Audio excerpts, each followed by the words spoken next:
Start करते हैं question number 50। Student rectify the following error found in the books of Bheem. Trial balance had 930 excess credit. तो 930 का जो credit excess था, the difference has been posted to a suspense account. जो difference है वो suspense account में post कर दिया। तो अब स्टार्ट करते हैं ट्रांजेक्शन्स को।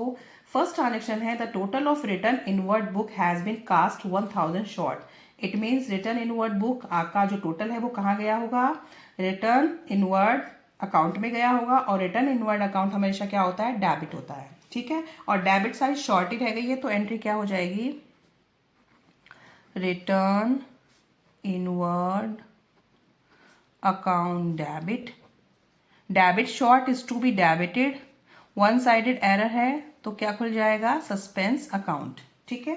अमाउंट आ जाएगा 1000। सिंपल ट्रांजेक्शन है। सेकेंड ट्रांजेक्शन को देखते हैं। The purchase of an office table costing 3000 has been passed through the purchase book। Purchase book का टोटल कहाँ जाता है, परचेज अकाउंट में।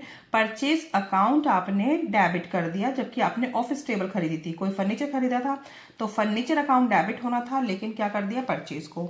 तो फर्नीचर को हम एज इट इज रखेंगे क्योंकि वो शॉर्ट रह गया। Furniture account debit to purchase account. Purchase आपने डेबिट में एक्सेस कर दिया था, अब वो क्या पहुंच जाएगा, debit excess to be credited 3000। और ऑफिस टेबल को आप फर्नीचर से मेंशन कर देंगे। थर्ड है, देखो, cartage paid for the newly purchase machinery 3750 posted to cartage account. जब भी हम न्यूली मशीन परचेज करते हैं तो सारे जो एक्सपेंसेस होते हैं वो उसके अंदर इंक्लूड हो जाते हैं। अब वो कार्टेज में पोस्ट कर दिया तो कार्टेज अकाउंट को डेबिट किया होगा, मशीनरी अपनी जगह शॉर्ट रह गई, तो ट्रांजेक्शन ये क्या हो जाएगी, machinery account debit to cartage account. ये अमाउंट आ जाएगा 3750।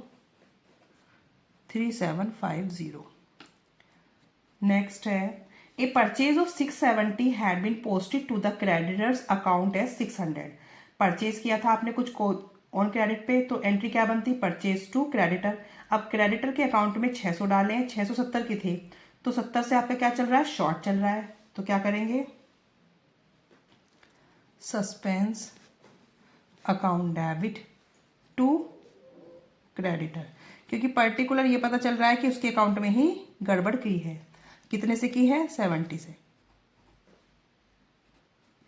नेक्स्ट है, a cheque 2000 receive from Nakul and had been dishonour and was pass to the debit of the allowance account. एक चेक आया था, cheque in hand to Nakul, लेकिन या bank के थ्रू पेमेंट कर, वो बैंक आपने उस दिन डिपॉजिट कर दिया होगा, तो बैंक टू नकुल होना था। अब वो डिसऑनर हो गया तो एंट्री क्या होगी, Nakul to bank.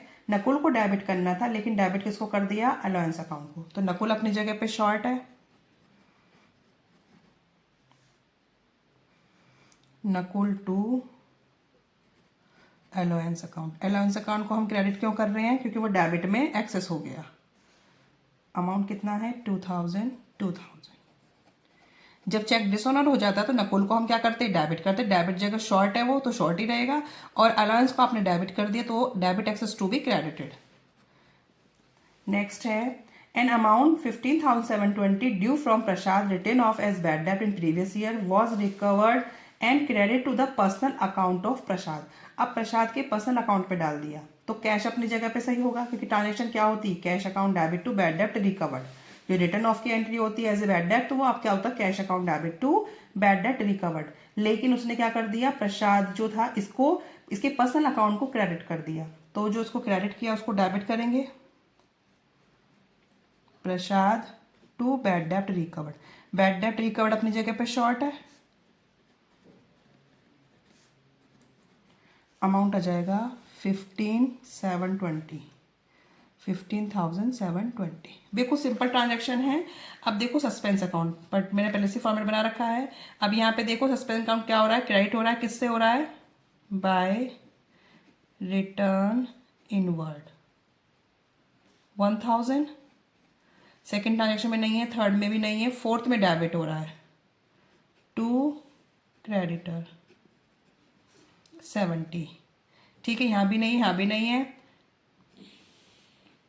To difference in trial balance.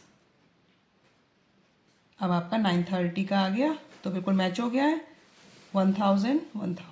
अब आपका क्वेश्चन पूरा रेक्टिफाई हो चुका, ठीक है।